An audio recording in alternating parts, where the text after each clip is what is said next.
तो क्या आपको भी रातों को सोते हुए थाईलैंड के ख्वाब आते हैं? क्या आप भी सोते हुए थाईलैंड की नाइट लाइफ देखते हो, लेकिन आप ये सब हकीकत में बदल नहीं सकते क्योंकि आपको लगता है कि थाईलैंड का ट्रिप तो बहुत महंगा होने वाला है, लेकिन हकीकत ऐसी नहीं होगी। आज की इस वीडियो में मैं आपको प्रूव करूंगा कि आप इंतहाई कम पैसों में कैसे थाईलैंड के अपने ख्वाब सच्चे कर सकते हो।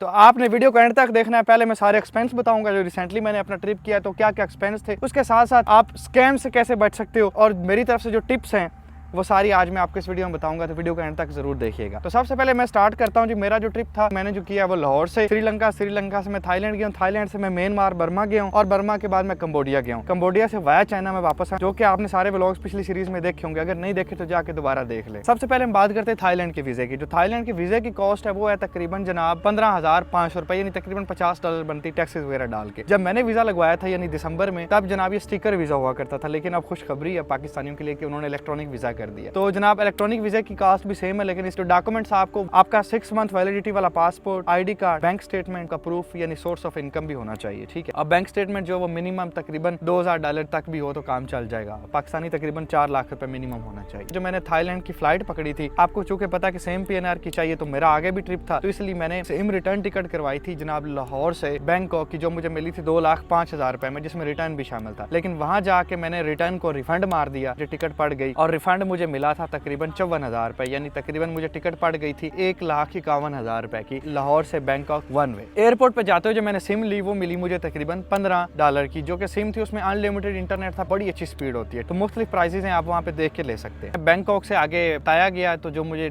बस की टिकट पड़ी थी वो पड़ी थी 120 बात की। उसके बाद जो पताया में मैंने 3 दिन स्टे किया और मुझे रूम रेंट पड़ा है वो तकरीबन 350 बात का पड़ा था। मैंने वहाँ पे जो एवरेज खाना खाया वो 400 से 500 थाई बात डेली बन जाता है। 400-500 अगर आप अच्छा भी खाना खाओ तो डेली आपका इतना कॉस्ट आ जाएगा। उसके बाद मैंने बस पकड़ी जनाब पताया से बैंकॉक गया, तो वो भी 120 बात की थी। फिर बैंकॉक से मैं चिंग माई गया हूँ और चिंग माई की जो मुझे बस पड़ी है वो तकरीबन पड़ी थी 490 बात की। जो चिंग माई में मुझे रूम मिला था वो थोड़ा सा कॉस्टली था, चूंकि उन दिनों रश बहुत ज्यादा था, और चिंग माई में मैंने बाइक रेंट पे ली थी। अब ये बड़ा इंटरेस्टिंग फैक्टर, अगर आप थाईलैंड जाते हो ना तो आपको बाइक जरूर रेंट पे लेनी चाहिए, लेकिन एंड पे मैं बताऊंगा कि बाइक में होने वाले स्कैम से आप कैसे बच सकते हैं, और जिसके लिए मैंने एक $100 डिपॉजिट किया था बाइक के लिए, और साथ अपना पासपोर्ट भी आप देख सकते हो। अगर आप डिपॉजिट करना नहीं चाहते तो आप अपना पासपोर्ट वहाँ पे रखवा सकते हो, लेकिन मैंने पासपोर्ट पिक्चर दी थी क्योंकि ट्रैवल करते हुए पासपोर्ट चाहिए होता है। और 7 दिन के लिए मैंने बाइक ली थी, जो कि मुझे 250 बात की ही पड़ी थी, उससे कम नहीं किया उन लोगों ने। 7 दिन के लिए मैं नॉर्दर्न जोन का पार्ट ऑफ थाईलैंड है वो देखने गया था, और नॉर्दर्न पार्ट जो है थाईलैंड का वो बहुत खूबसूरत है। आप जरूर जाइएगा एक दफा, बाइक रेंट करके जाएं, या चाहे आप वैसे पब्लिक ट्रांसपोर्ट पे भी जा सकते हैं। नॉर्दर्न में जो रूम है वो तकरीबन थोड़े से 350-400 बात का नॉर्मली मिल जाता, तो 7 दिन तक मैंने वहाँ टाइम गुजारा। उसके बाद वापस मैं बैंकॉक आया और 3 दिन के लिए मैंने बैंकॉक में हॉस्टल लिया। तो हॉस्टल जो 3 दिन बैंकॉक में था वो मुझे मिला था तकरीबन 250 बात का,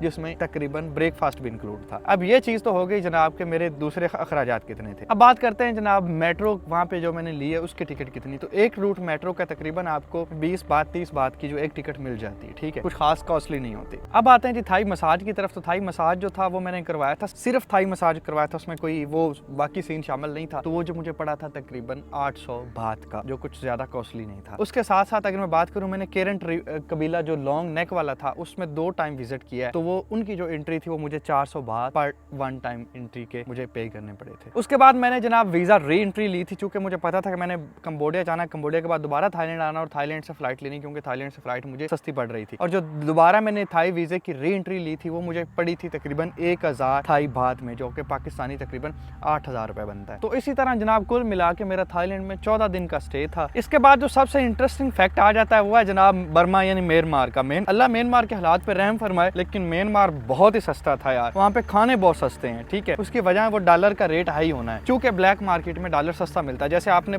देखा होगा इथियोपिया में ब्लैक मार्केट होती है और साथ में आपको म्यांमार यानी बर्मा में भी ब्लैक मार्केट मिल जाएगी अगर आपके पास डॉलर है तो बैंकॉक से यंगून और यंगून से फिनोफिन, ये एक फ्लाइट मैंने ली थी जो कि मुझे मिली थी टैक्सीज डाल के तकरीबन $350 की। 326 की फ्लाइट थी और $24 जो है टैक्सीज पड़ गए थे। $350 की मुझे ये फ्लाइट मिल गई तीनों सिटीज की। काफी सस्ती फ्लाइट है, कुछ ज्यादा महंगी नहीं है। उसके बाद मैंने जनाब बर्मा में गया, मैंने सिम ली है कुछ $10 की, और बर्मा में जनाब मैंने, और उसके बाद मैंने टैक्सी पकड़ी एयरपोर्ट से लेके होटल की सिर्फ $3 में, इतना सस्ता था। और मेरा जो होटल रूम था वो इंतहाई लग्जरी था, था यार, मतलब VIP रूम था, उसमें साथ में वो अलग पूरा अपार्टमेंट टाइप था वो जो वहाँ पे मेरा होटल में रूम था, उसमें किचन वगैरह शामिल था, उसके अलावा बड़ा VIP सहूलतें मौजूद थी, ठीक है। तो वो मुझे जो रूम मिला है वो $40 पर नाइट का मिला था, बहुत ही मैं समझता हूँ ये सस्ता था, कुछ खास महंगा नहीं था, $40 पर नाइट। तो वहाँ पे मैंने 7 डे स्टे किया और बाकी जो है वहाँ पे खाना जो है एवरेज खाना, और वहाँ पे रोजाना का जो खाने का खर्चा होता था वो सिर्फ $5 होता था। उसके बाद मैंने 7 दिनों में जो टोटल एक्सपेंस लगाए ना टैक्सी के डाल के, दोस्तों को खाना वगैरह खिलाना, ये वो सिर्फ और सिर्फ $70 बना है। डेली का $10 खर्चा होता है वहाँ पे, इतना सस्ता था यार, ठीक है। और यंगून से फिर मैं इनले ले गया हूँ, मुझे $23 की एक बस की टिकट मिली है और वापसी की भी $23 की थी। ट्रांसपोर्ट थोड़ी सी वहाँ पे एक्सपेंसिव थी, लेकिन कोई ये भी मैं एक्सपेंसिव नहीं समझता, $40-50 की अफ्रीका में आपको पता है टिकटें मिलती हैं बसों। तो यार बर्मा बहुत ज्यादा सस्ता था। तो बर्मा में जो मैंने टोटल कॉस्ट लगाई है वो मैं आपको आखिर में बताता हूँ। अब आते हैं जनाब बर्मा के वीजे की तरफ। तो जनाब बर्मा का भी इलेक्ट्रॉनिक वीजा होता है जो कि आपको घर बैठे मिल जाता है, लेकिन बर्मा के वीजे में जो सबसे अजीब बात है वो ये है कि वो उसका प्रोसेस टाइम बहुत ज्यादा होता है, क्योंकि उन्होंने अपनी क्लैरिफिकेशन करनी होती है। आपको पता है वहाँ पे एक मिलिट्री कू वाला सिस्टम है, तो इसलिए आप उनके पोर्टल पे जाके एप्लीकेशन सबमिट करते हैं जिसमें आपको रिटर्न टिकट्स भी देनी होती हैं और सारी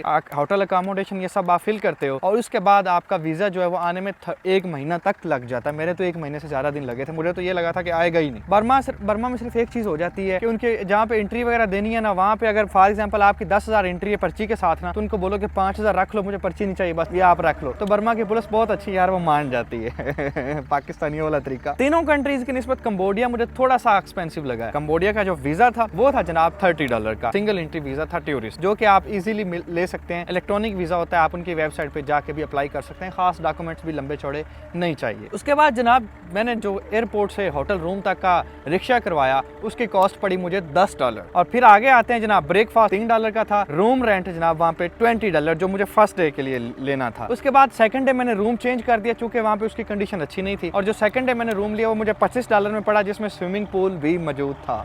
हाय हाय हाय हाय। जो जनाब कॉस्ट आती है ना कंबोडिया में वो तकरीबन $10 आती है, लेकिन $10 में ये है कि आपको थाईलैंड वाले मज़े नहीं मिलते, बस गुजारा हो जाता है। अगर थाईलैंड वाले मज़े चाहिए तो आपको $15-20 में जाना पड़ेगा, ठीक है। खाना थोड़ा सा एक्सपेंसिव है। उसके बाद लोकल ट्रांसपोर्ट जो मैंने वहाँ पे ली वो $15 पर डे का बनता है। उसके बाद फिनोफिन टू मैं गया जनाब, एक इलाका था केरन ट्राइब वहाँ पे रहता है, जो औरतों को लव हार्ट्स में ठहराते थे, उनका मैंने विजिट किया और वहाँ पे मुझे जो गाड़ी मिली वो $22 की मिली थी। उसके बाद जनाब मैं वापस फिनोफिन आया तो मुझे वो भी $22 की टिकट पड़ी थी, स्लीपर बस थी, काफी अच्छी थी। उसके बाद हम बात करते हैं फिनोफिन टू मैं बैंकॉक गया, यानी इंटरनेशनल लैंड क्रॉसिंग मैंने की है बस के जरिए। तो उसकी मुझे जो टिकट पड़ी थी वो $35 में पड़ी थी, ठीक है। और इसमें हमने बॉर्डर क्रॉसिंग भी की थी। इसमें मुख्तलिफ कंपनियां जो पाकिस्तानी और इंडियन पासपोर्ट को लेके नहीं जाती, उसकी रीजन ये है कि वो कहते हैं कि इमिग्रेशन पे टाइम बहुत ज्यादा लगता है और हमारे दूसरे पैसेंजर्स परेशान होते हैं। तो लेकिन उसमें कुछ लोकल ट्रांसपोर्ट भी, छोटी जो मिनी बसें हैं ना वो लेके चली जाती हैं, बड़ी बसें पाकिस्तानी और इंडियंस को लेके नहीं जाते, हमारे पासपोर्ट को थोड़ा मसला करते हैं। मेरे साथ उन्होंने किया था, फिर मैंने छोटी गाड़ी करवाई और वो लेके चले गए। फिर जनाब मैंने बैंकॉक में वापस आके 3 दिन का स्टे किया और 250 बात मेरा रूम का कॉस्ट था और 400 बात मैंने पर फूड का वहाँ पे जो लगाया सेम पिछले की तरह। और उसके बाद मैंने बैंकॉक से वाया चाइना पाकिस्तान की वापसी की फ्लाइट पकड़ी जो कि मुझे मिली थी चाइना साउथर्न एयरवेज थी कोई, और उसके 98,000 पाकिस्तानी जो कि उस टाइम मुझे पड़ी थी, मैंने एडवांस करवा ली थी इसलिए थोड़ी सस्ती पड़ गई। अब आ जाते हैं जनाब टोटल कॉस्ट की तरफ। तो जो मेरा थाईलैंड में टोटल खर्चा हुआ है वो है जनाब कोई $2,95,200 रुपए थाईलैंड में 15 दिन। उसके बाद म्यांमार की तरफ आते हैं। तो म्यांमार में जो मैंने टोटल एक्सपेंस लगाया है वो था $2,33,500 रुपए। और उसके बाद मैं कंबोडिया की तरफ आऊंगा तो कंबोडिया में जो मेरा फ्लाइट्स को निकाल के वो खर्चा हुआ है वो तकरीबन जनाब $53,000 रुपए बनता है पाकिस्तानी, $200। यानी जो मेरा तीनों कंट्रीज का एवरीथिंग इंक्लूड करके मेरा टोटल खर्चा है $6,83,000 रुपए, जो कि बिल्कुल मुनासिब है। अब इसमें मैंने कौन सी चीजें नहीं शामिल की, इसमें मैंने जो एक्स्ट्रा पैसे लगाता हूँ, जो एवं बंदा एवं आते जाता मुंह मारता रहता है, वो वाला मुंह नहीं,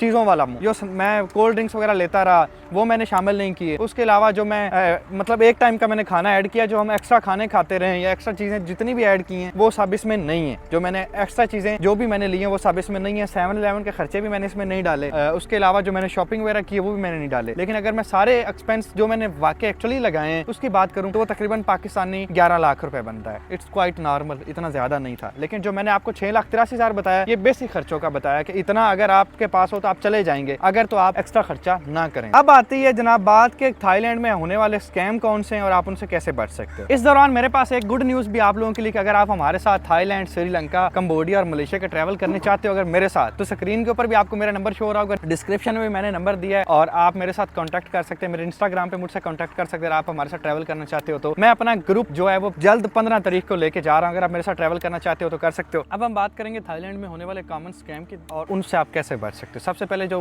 मोस्ट कॉमन स्कैम है वो ये कि जो टैक्सी वाले होते हैं वो अपना मीटर ऑन नहीं करते और आपसे एक्स्ट्रा चार्ज करते हैं। तो उससे बचने का यही ऑप्शन है। तो जनाब टैक्सी ड्राइवर को आप बोलो कि अपना मीटर ऑन करो, या फिर दूसरा आपके पास ऑप्शन है जनाब उबर वगैरह का। आप उबर के थ्रू भी वहाँ पे राइड मंगवा सकते हो और आप इजीली जा सकते हो, जो कि अफोर्डेबल भी है। अच्छा, उसके बाद वहाँ पे ना टिकटें बेचने वाले बहुत ज़्यादा लोग आएंगे जो बोलेंगे ये फलानी अट्रैक्शन उसकी ये एंट्री है फलाना ढिमकान, तो आपसे कुछ पैसे लूटने की कोशिश करेंगे। आपने उसकी आड़ में भी नहीं आना। उसके अलावा जनाब करेंसी एक्सचेंज का स्कैम भी होता है। वहाँ पे अक्सर लोग आपको बोलते हैं, वैसे इतने ज़्यादा स्कैम नहीं है सच बताऊँ तो, लेकिन बाज़ वक़्त अक्सर ये हो जाता है। तो आपने ना करेंसी एक्सचेंज के नाम पे किसी लोकल से नहीं करवानी, वो आपको कम रेट देगा। ऑफिशियल बैंक या ऑफिशियल एक्सचेंजर से जाके करवाएं, आपको अच्छा रेट मिल जाता है। उसके बाद जो दूसरा बड़ा स्कैम है ना, हंसी भी आती है, वो फेक पुलिस वाला है। कुछ लोग आपके पास आएंगे और आपको बोलेंगे कि अपने डॉक्यूमेंट्स दिखाओ, हम पुलिस वाले हैं फलाना ढिमकान, आपको पुलिस स्टेशन ले जाएंगे ये वो, तो वो भी आपसे पैसे लूटने की कोशिश करते हैं। उसके बाद जनाब क्लोज्ड अट्रैक्शन वाला, ये बड़ा कॉमन सा स्कैम है कि आप एक रिक्शे पे जाते हो या एक गाड़ी पे जाते हो, वहाँ पे जाके वो आपको बोलेंगे ये तो बंद पड़ा है, आपने इधर आना था या ये रास्ता ही गलत है, तो आपको वापस कहीं और ले जाएंगे, यानी आपका फेयर जो है मजीद इंक्रीज करवा देंगे, जबकि वो जो अट्रैक्शन है वो ओपन होगी। तो आपको चाहिए ये कि अगर वहाँ पे रश नहीं भी है तो आप खुद पैदल जाएं और जाके चेक करेंगे, अगर वो ओपन है तो आप जाके उसको विजिट करें।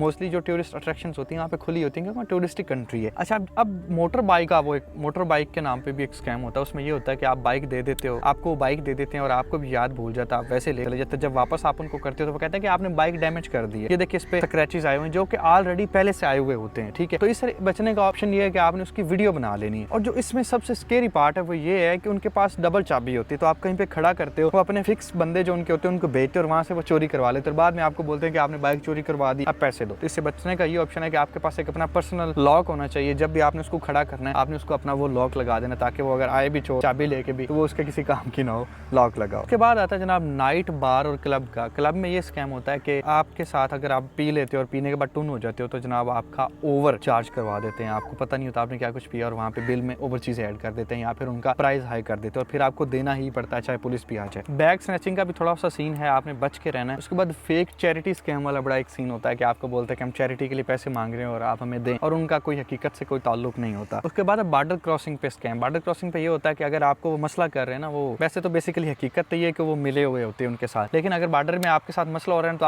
आपके पास कुछ एजेंट आ जाएंगे, बोलेंगे हमें पैसे तो हम क्रॉस करवा देते हैं और वहाँ पे वो आपसे बहुत ज़्यादा चार्ज कर लेते हैं। तो इससे बचने का ये ऑप्शन है कि आप अपनी कंप्लीट तैयारी करके जाएं, आपके पास सारे डॉक्यूमेंट्स कंप्लीट होने चाहिए ताकि उनको मौका ना मिले आपको रोकने का या साइड पे करने का। बाकी हमारे पासपोर्ट की तो बदकिस्मती यही है कि मसला होता ही होता है, बाकी अल्लाह आसानी फरमाए। अच्छा, मसाज और पार्लर में जो स्कैम होता है और खासकर जो लड़कियों को लेके जाते हो रूम में, भाई पहली बात तो ये कि ऐसा मत करो। HIV वहाँ पे बहुत ज़्यादा होता है, ठीक है, बहुत ज़्यादा होता है। और HIV ज़रूरी नहीं होता कि वैसे फैले, HIV किसी भी टच की मदद से फैल सकता है। तो ये ना है कि तुम आखो मैं तो की किसी ही काम पे आ गया अल्लाह माफ़ करे। तो भाई मेरा मशवरा है आप लोगों को कि आप ऐसी चीज़ों से अवॉइड करें, कुछ नहीं रखा यार। और लव और डेटिंग के नाम पे स्कैम ही होता है कि आप लड़कियों के साथ ऑनलाइन बातचीत करते हो और बाद में जनाब वो आपकी फटी पूछ देती है। फटी कैसे पूछती है कि आपसे थोड़े थोड़े पैसे भी लूट लेती है और फिर रेस्टोरेंट्स पे ले जाती है जहाँ पे उनकी खुद की डीलिंग हुई होती है और वहाँ पे ले जाके भी आपसे बिल एक्स्ट्रा पे करवाएंगे और बाद में उनसे जाके वापस ले लेंगी। तो ये भी एक बड़ा कॉमन सा स्कैम होता है, आपने इनसे बच के रहना है। मसाज और स्पा में ऐसे होता है कि आपको बता देते हैं कि जनाब ये मसाज इतने का, आप जाके करवा लेते हो। आप मसाज के बारे में पूछते हो, वैसे तो उनके पास चार्ट्स बने होते हैं, लेकिन बाद में वो कर और देते हैं और बोलते हैं कि जी अब वो तो खाली थाई मसाज का था, सर का था, हमने पूरे जिस्म का कर दिया, जैसे ऑयल वगैरह लगा दिया, तो अब आप ज्यादा पैसे दो। तो जब आप मसाज करवा लेते हो और फिर आपके पास कोई ऑप्शन नहीं होता पैसों से बचने का, तो बेहतर ऑप्शन ये है कि आप उनसे पहले प्राइस वगैरह फिक्स कर लो, तो फिर आपके साथ मसाज होने के चांसेस कम हो जाएंगे। जो दूसरी सबसे अहम बात मैं कहना चाहूंगा कि अगर आपको कंबोडिया में कोई कॉल सेंटर के बारे में बोल रहा है तो भाई ये धोखा है, इससे बच के रहिएगा, इसमें कुछ नहीं रखा। और बाकी ये जो पूरी एक्सपेंस रिपोर्ट है